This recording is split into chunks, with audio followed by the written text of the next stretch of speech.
Kuli panggul di pasar induk Jakabaring tiba-tiba sesak napas sehingga tercampak tak jauh dari pasar pada pagi tadi. Tak lama kemudian korban meninggal dunia. Polisi bersama PMI Palembang langsung mengevakuasi korban.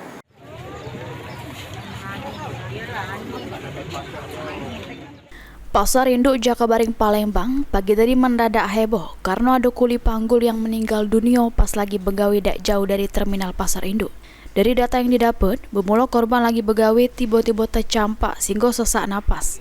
Sesudah diangkat oleh kawannya, korban kemudian meninggal dunia.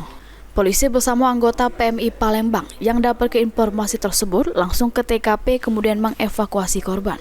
Hasil olah TKP kepolisian sama pemeriksaan di badan korban serta sejumlah saksi tidak ditemukan luka-luka di badan korban. Polisi nyimpul ke korban diduga sakit sehingga meninggal dunia.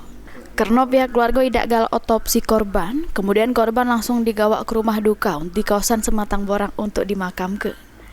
Mulyadi, PAL TV.